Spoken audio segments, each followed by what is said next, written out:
जो अंतरात्मा की शक्ति है वो ढक चुकी है। उस शक्ति को जागृत करना, साधना का मतलब है अपनी शक्ति को जागृत करना। आप महान शक्तिवान हैं, भगवान के अंश हैं, चैतन्य सत्ता हैं। आप में संपूर्ण शक्तियां विराजमान हैं, जो जितनी जागृत कर ले। अब वो विषयों में, जो भोगों में रत है, वो अपनी शक्तियों को भूल करके भोगों में शक्तिहीनता का अनुभव कर रहा है उसमें भी शक्ति, पर वो भोगों की आसक्ति के कारण शक्तिहीनता का अनुभव कर रहा है। इसीलिए श्रीपाद कह रहे हैं कि हमें ऐसे भोगी पुरुषों से नहीं मिलना, ऐसे पापी जनों का संभाषण, मिलना जुलना नहीं, पर भगवत भाव उनमें भी रखना है, मिलना नहीं है। क्षुधा देह त्यागो वर्मी गृहस्थैर नहीं मिला, मैं ऐसे गृहस्थों से मिलूंगा ही नहीं जो भगवान की चर्चा, जिनको सुहाई नहीं देती, जो नाम जप नहीं करते, जो पापाचरण करते हैं, उनके द्वारा दिया हुआ थोड़ा भी अन्न हमारी बुद्धि को भ्रष्ट करके भगवत विमुख कर देगा, पक्की बात। विरक्त हो करके यदि जो गुरुमंत्र नहीं लिए पापाचरण करता है, अधर्मी है, ऐसे का प्रतिग्रह लिया जाए तो बुद्धि भ्रष्ट हो जाती है। और जो भगवत आश्रित रहते हैं तो भगवान ऐसे जनों को सामने आने ही नहीं देते। उनके द्वारा निर्धारित वही आपका भरण पोषण होगा जो आपकी बुद्धि को मंगल प्रदान करे, क्योंकि योगक्षेमम वहाम्यहम्, उसके योगक्षेम का वाहन भगवान करते हैं। उसको चिंतन नहीं करना पड़ता कि कौन अशुद्ध है कौन शुद्ध है, आएगा ही नहीं अशुद्ध, अशुद्ध आएगा ही नहीं, क्योंकि भगवद आश्रित है। योगक्षेमम वहाम्यहम्, श्री भगवान कर रहे हैं। म्यपि श्रेयः प्राप्तो न युवति समीपम क्षण में, एक क्षण भी एकांत में विपरीत शरीर, जहां से हमारा काम भाव प्रकट होता है, उसको आपस में एक मिनट भी एकांत में समय नहीं देना चाहिए। अगर देगा तो भ्रष्ट हो जाएगा। तस्मात् शास्त्रम प्रमाणम, ये शास्त्र प्रमाणित है। काजर की कोठरी में कैसो भी सयान हो जाए, दाग लागी है, पै लागी है, पै लागी है।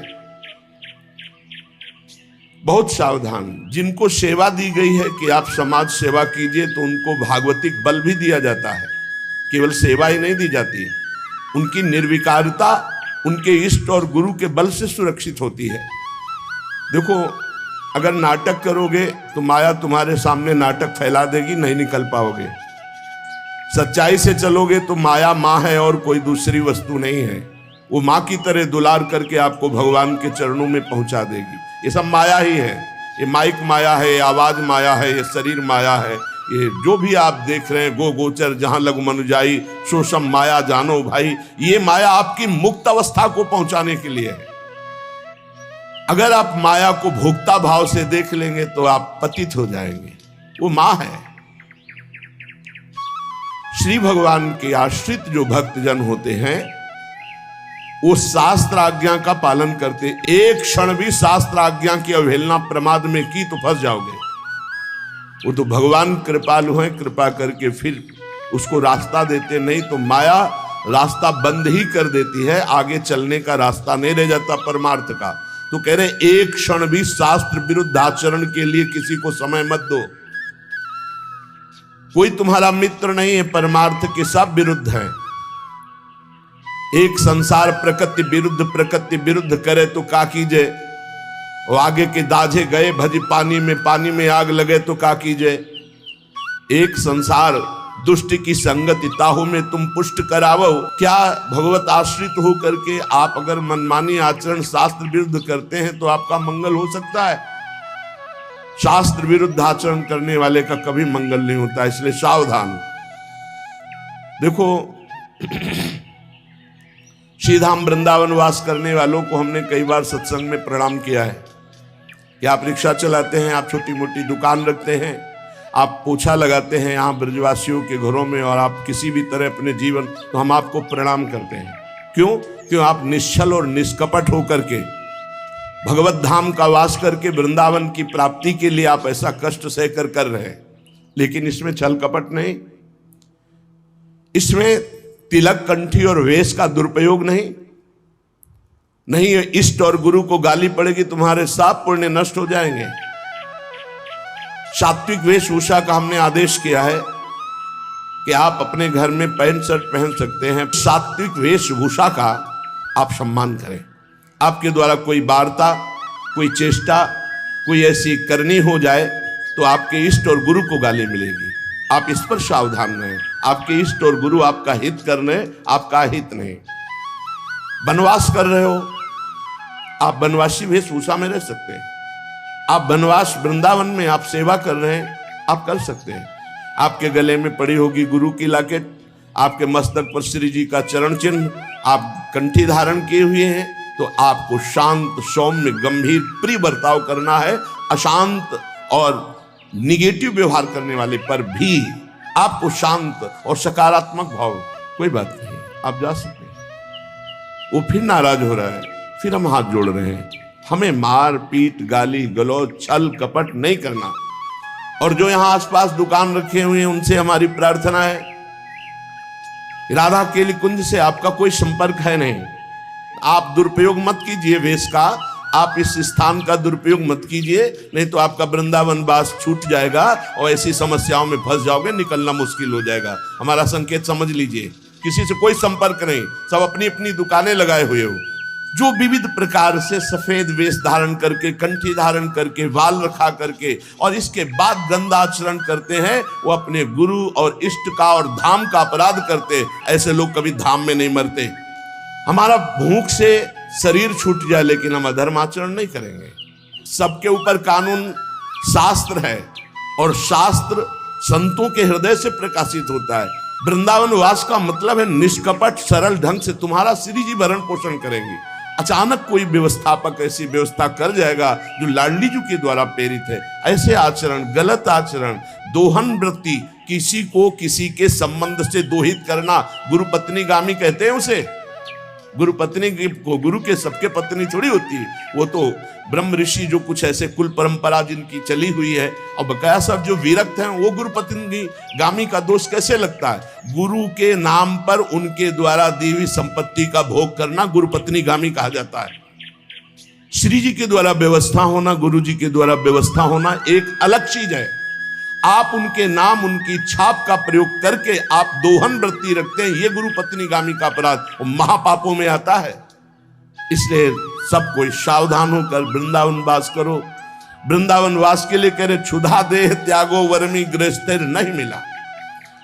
आपने माना कि 5 ग्रंथ बेचे, 5 कंठी बेची, 5 माला बेची, आपको 100 रुपया मिला, तो आप आधा किलो भोजन पाएंगे ना, जो सब्जी दाल 100 रुपये में आपको बहुत बढ़िया आनंद मिलेगा।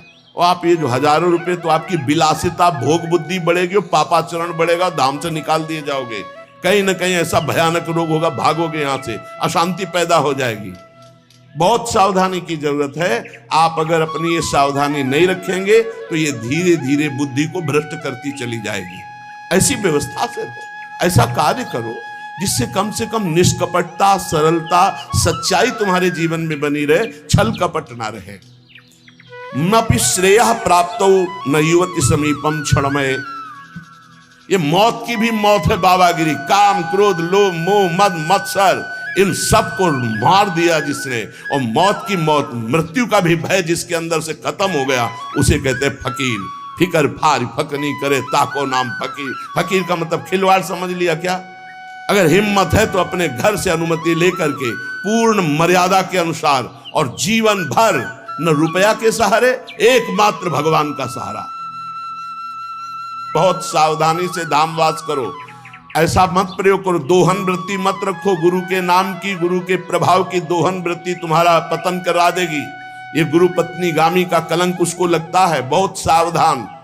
गुरु के वटिया से मिले रहना, न कुछ लेना न देना, मगन रहना। अब हम आश्रित है तो भरण पोषण गुरु के द्वारा हो रहा है, वो बात अलग है। दोहन वृत्ति नहीं। ना शास्त्र गुरु कोटि भीर न खलु लोक निंदा सतैर महानर दृष्टि भीर नहीं विपत्ति सौखेर नहीं।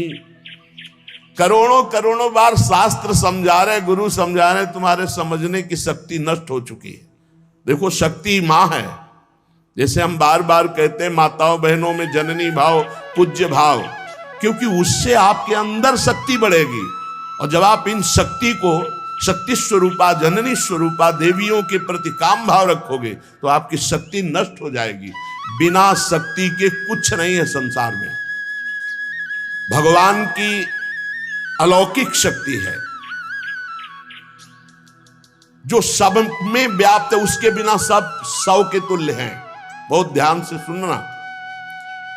शक्ति का बल ही ब्रह्मा के अंदर जब जागृत होता है तो वो ब्रह्म शक्ति ही पूरे त्रिगुण माया की रचना रचती है। वही शक्ति है जिससे विश्व की उत्पत्ति होती है, वो शक्ति से होती है, ब्रह्मा से नहीं। ब्रह्मा की शक्ति, तो ब्रह्म में वो शक्ति जागृत हुई तो वो पूरे त्रिभुवन को रचने में सामर्थ्यशाली हुए ब्रह्मा जी। विष्णु की शक्ति पालन, शिव शक्ति संहार, सबके पास शक्ति विराजमान। शक्ति के बिना कुछ नहीं। दया की शक्ति, क्षमा की शक्ति, ध्यान दीजिए, ये सब शक्ति हैं। दया, क्षमा, निद्रा, स्मृति, क्षुधा, तृष्णा, तृप्ति, श्रद्धा, भक्ति, धृति, मति, तृप्ति, पुष्टि, शांति, कांति, लज्जा, ये सब महाशक्तियां हैं। यही गोलोक में श्री राधा, साकेत में श्री सीता, क्षीरोद सागर में लक्ष्मी, यही भगवान शिव के वाम भाग में आद्या शक्ति, दुर्गति नाशिनी दुर्गा, यही वाणी की शक्ति, यही विद्या की शक्ति, यही सरस्वती, यही सावित्री, यही गायत्री, यही सूर्य की प्रकाश शक्ति, यही पूर्ण चंद्र की क्षुधा वर्षिणी शोभा शक्ति, अग्नि में दाहिका शक्ति, वायु की वहन शक्ति, जल की शीतलता तृप्तिदायक शक्ति, धरा की धारण शक्ति, पृथ्वी की धारण शक्ति और प्रसूति शक्ति, तपस्वियों की तप शक्ति, ब्रह्मचारियों की ब्रह्मचर्य शक्ति, गृहस्थों की सर्वाश्रय शक्ति, वानप्रस्थों की संयमशीलता शक्ति, सन्यासियों की त्याग शक्ति, महापुरुषों की महत्ता शक्ति, मुक्त पुरुषों की मुक्ति शक्ति, ये सब शक्ति है। शूरवीरों की बल शक्ति, माता पिता में वात्सल्य शक्ति, गुरु में गुरुता शक्ति, पुत्र में शिष्य में गुरु भजन भक्ति रूपी शक्ति, साधुओं की साधुता रूपी शक्ति, चतुरों की चातुरी रूपी शक्ति और माया की मायावी विभूतियां शक्ति, ये सब एक ही परम शक्ति अनंत रूपों में फैली हुई है। वाग्मियों की वाक शक्ति, न्यायी नरेशों की प्रजा पालन शक्ति, प्रजा की राजभक्ति शक्ति, सदाचारियों की दैवी संपदा रूपी शक्ति, मुमुक्षुओं की षट संपत्ति, धनवानों की अर्थ संपत्ति शक्ति, ये सब शक्ति है।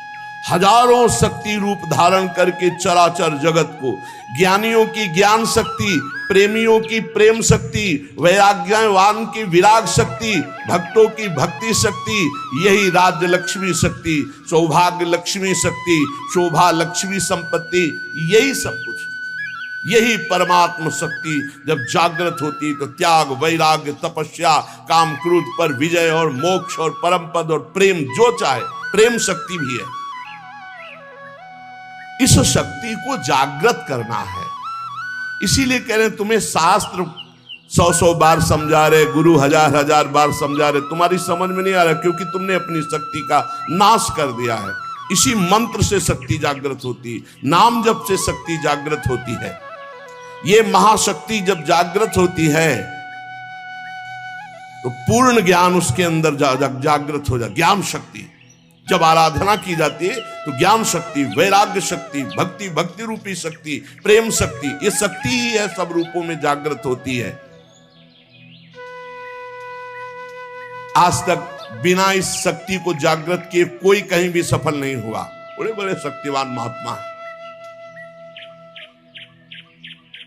जो शिव, गणेश, राम या हरि इनकी आराधना करते हैं तो सारा कार्य तो शक्ति से ही होता है। हरि अपनी शक्ति से जीव का कल्याण करते हैं, हरि अपनी शक्ति से सहयोग करते हैं, सारा कार्य शक्ति से होता है।